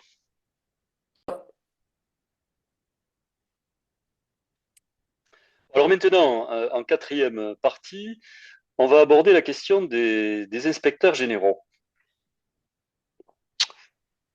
Euh, Étant entendu qu'on a déjà parlé finalement de l'inspection à propos de l'évaluation hein, tout à l'heure. Hein. Alors, les inspecteurs généraux, c'est le corps dans la hiérarchie qui est au plus près du ministre. Il y a un doyen là, de l'inspection générale qui est considéré dans l'organigramme après le ministre comme étant le second. Hein, donc on va dire dans les protocoles, si vous voulez, de la chaîne hiérarchique, ça quand même, ça permet de situer, si vous voulez, le phénomène de proximité et de courroie de transmission qu'il peut y avoir entre le ministre et l'inspection générale. Alors, ce corps des inspecteurs généraux, tout d'abord, il appartient à toute une tradition. Je ne pourrais pas être exhaustif hein, parce qu'il y a toute une culture interne qui est propre à cette inspection générale avec des périodes, avec des sensibilités qui ont été différentes d'un moment à un autre. Ça a une histoire. Et bon, c'est pas forcément très intéressant pour les auditeurs de rentrer dans cette évolution et dans ce détail. Ce qui est important, c'est de comprendre que la souche de l'inspection générale, c'est vraiment le centralisme. Hein, c'était eux qui étaient très longtemps les administrateurs, entre guillemets, des programmes. C'était eux qui étaient les présidents des concours. Hein. C'était eux qui étaient à toute la situation d'évaluation du système qu'ils venaient servir aux politiques pour prendre leurs décisions. Et donc la marque jacobine et de centralisation, j'aurais envie de dire que elle s'est déplacée, on va le voir, mais ça fait partie vraiment quand même de la signature de ce corps. Hein. Alors, au niveau des accès au corps, ce que je vais dire va être contesté si un certain nombre d'entre eux m'écoutent, mais enfin, dans le livre, je me réfère à des témoignages hein, d'inspecteurs généraux encore vivants qui se plaignent, et qui se plaignent comme moi, qu'une fois que leur obligation de réserve a été quelque peu levée parce qu'ils étaient à la retraite, racontent qu'au niveau des recrutements, ils ont assisté à des ministres qui ont désigné, on va dire, des gens qui sont dans la proximité politique qui les intéresse, ou des gens qu'il fallait caser pour leur donner un statut. Et il y a eu comme ça, on va dire, une occupation de ces postes par des gens qui n'avaient pas démontré leurs compétences et les respectives par rapport au système éducatif, qui étaient des pièces rapportées, qui se sont décidées par le fait du prince. Et j'écris, je rapporte, hein, c'est pas moi qui le dit, des témoignages d'inspecteurs généraux qui en rendent compte. Ça veut dire quand même que dans les sphères du pouvoir, mais j'aurais pu parler aussi des chefs d'établissement à cet égard, il y a des décisions qui se prennent, qui sont des décisions des reconnaissances par cooptation. Hein. Et que donc là, il y a de toute façon des doutes et des interrogations qu'on peut avoir sur les modalités de cette désignation-là. Alors ça ferait hurler hein, beaucoup de gens qui sont dans l'occupation de ce corps et qui sont passés par les fourches codines des décisions institutionnelles dans le respect des parcours. Mais n'empêche que ça existe et ça mérite quand même d'être dit. Alors, il y a un déplacement de ce corps. Bon, d'abord, il y a eu des réformes là sur leur organisation interne, mais je pense pas que ce soit véritablement intéressant de rentrer dans ces explications-là. Le corps n'est plus le même. Il y a eu des réunions des IG de l'administration avec les IG pédagogiques, enfin, etc. Mais peu importe. Ce qui est caractéristique de l'évolution, c'est que il y a eu aussi dans ce corps un effort de déplacement sur le conseil, sur la formation, sur y compris la mise en place d'un inspecteur général dans chacun des rectorats.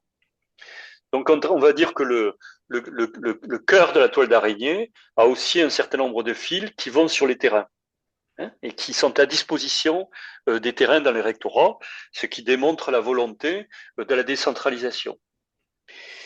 C'est quelque chose qu'on retrouve aussi complètement dans l'organisation du Conseil supérieur des programmes, qui a porté d'autres noms au Conseil des programmes, Conseil supérieur des programmes, peu importe. Mais là, sur le Conseil supérieur des programmes, c'est-à-dire la formation, la mise en œuvre des programmes, on va dire que leur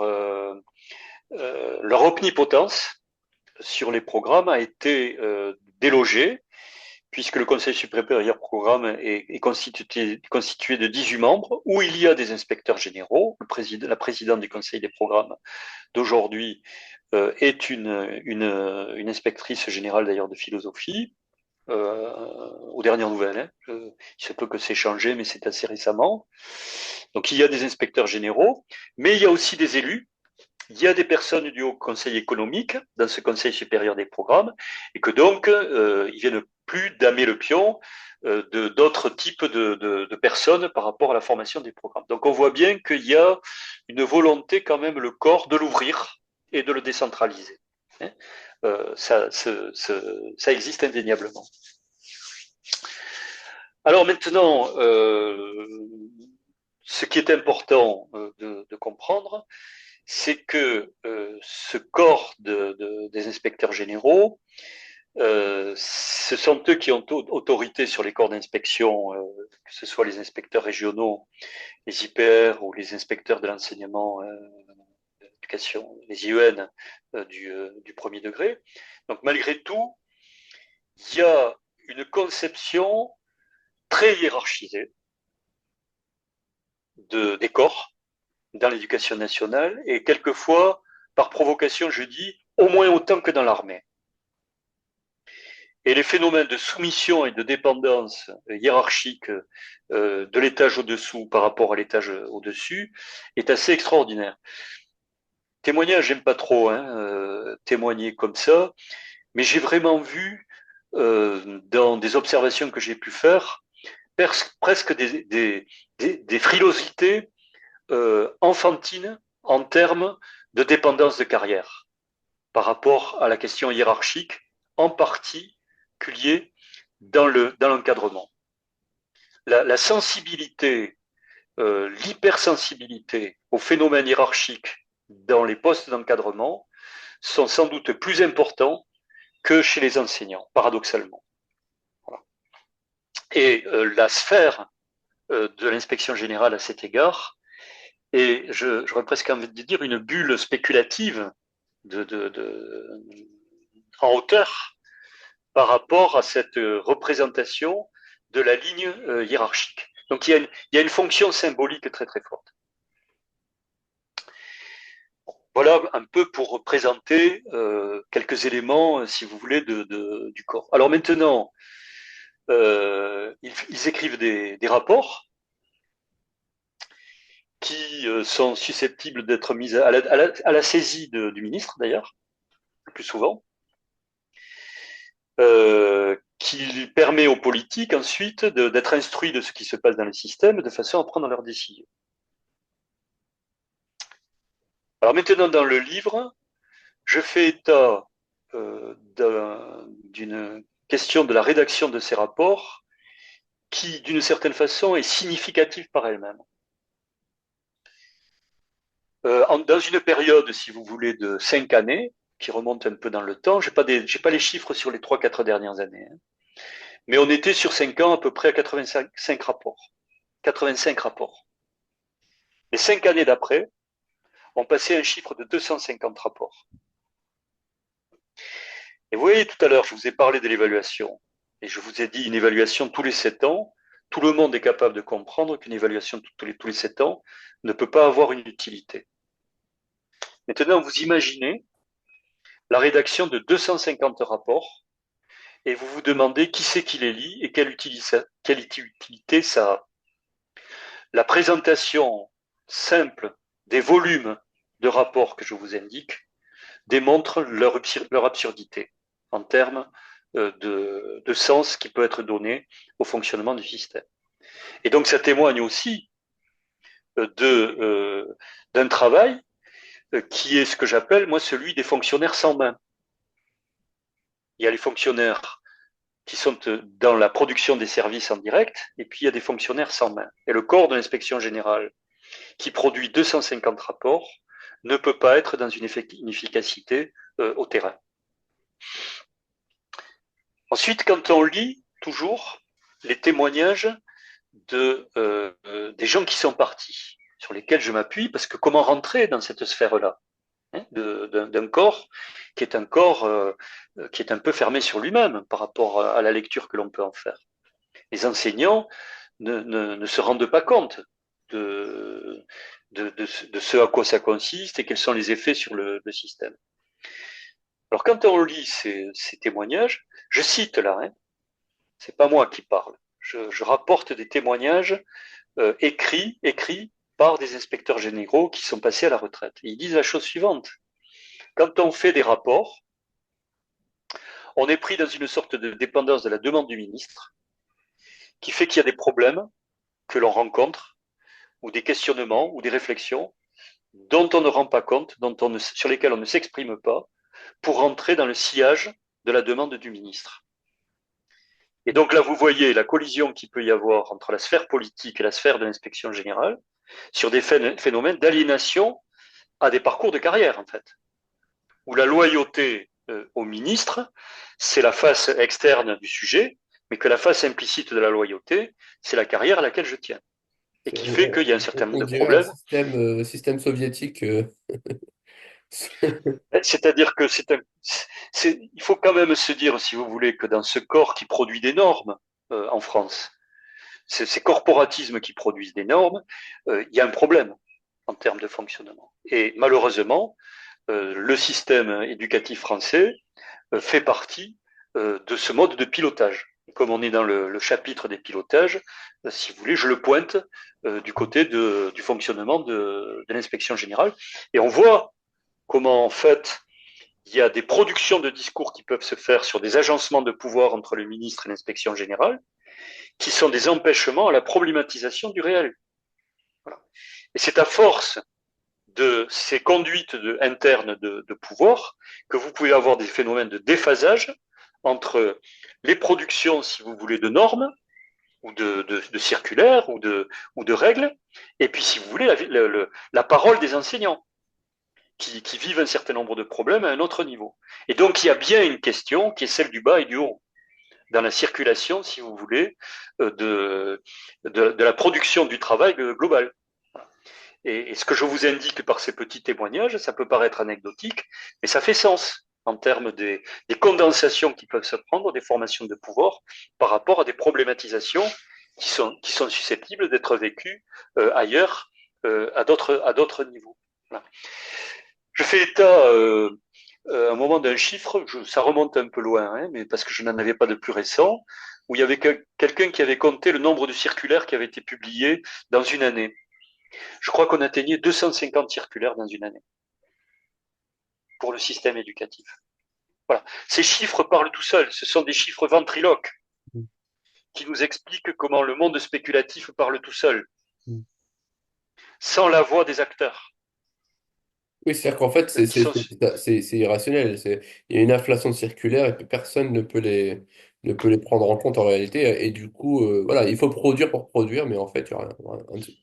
Ouais. Alors, celui qui a été, on va dire, le héros de ce genre de choses, mais alors là, pour le coup, dans des formes qui font honte, rarement, hein, vous m'entendrez désigner une personne, hein, le nom d'une personne par rapport à une pratique. Je le fais pas, je ne le fais que pour lui, parce que j'ai des raisons personnelles, pour le coup.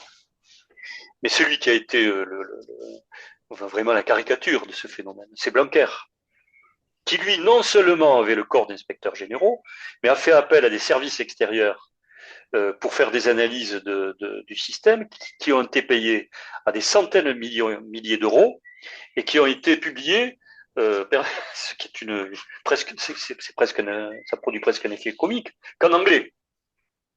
Donc vous imaginez ces rapports qui ont été payés des centaines de milliers d'euros en anglais au ministère de l'Éducation nationale pour conduire le système dont vous avez vu à quel point il était en bonne santé. Bon. Ouais. Donc, et ça, bien sûr, ça a été épinglé quand même. Ça a été épinglé par la journaliste Lucet, entre autres, qui l'a attrapé au vol avec ça. Il s'est défilé, bien entendu.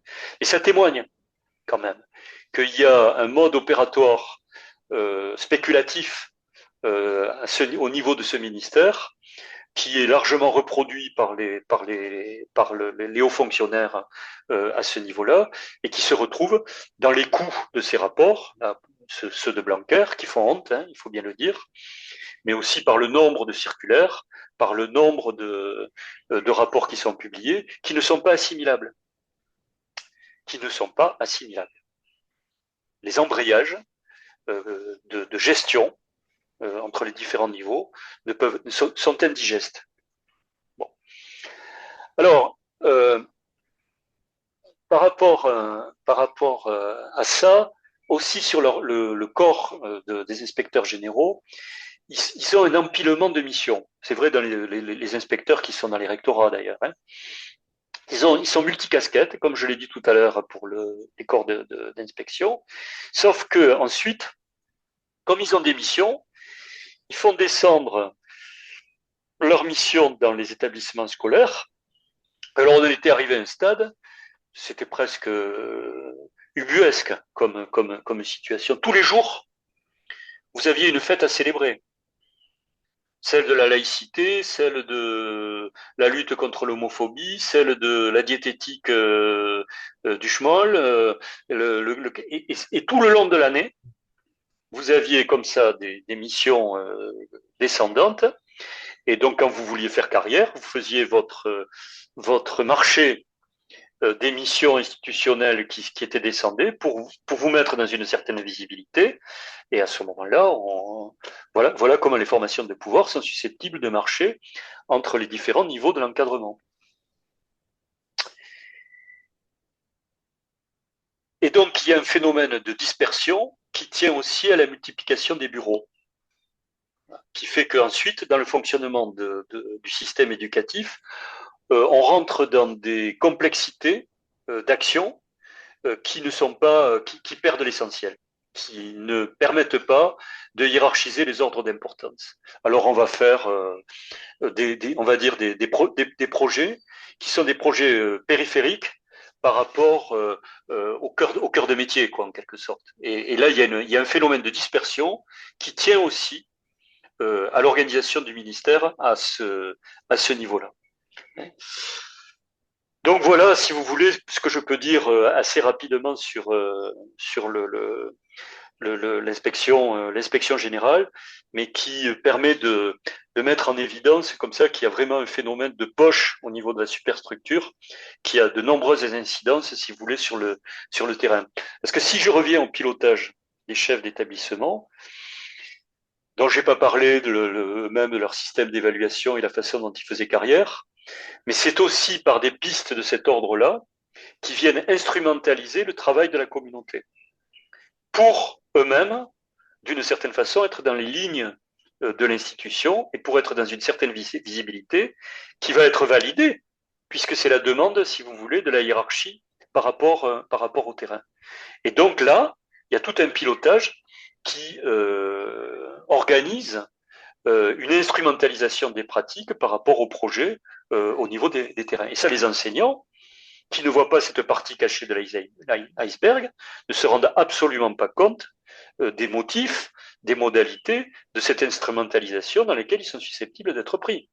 Moi, j'ai vu des choses extraordinaires hein, en termes d'instrumentalisation, ne serait-ce que sur des questions de discipline, tout à fait intéressantes. On n'oserait peut-être plus hein, là en ce moment sur la question du pas de vague, hein, mais moi j'ai reçu des messages où il fallait réduire le nombre de conseils de discipline pour ne pas afficher un trop grand nombre de désordres et de conseils de discipline, et donc se tenir en deçà de ça, et ne pas pouvoir le dire aux enseignants qui vivaient des exactions de leurs élèves Bah, sur leur personne.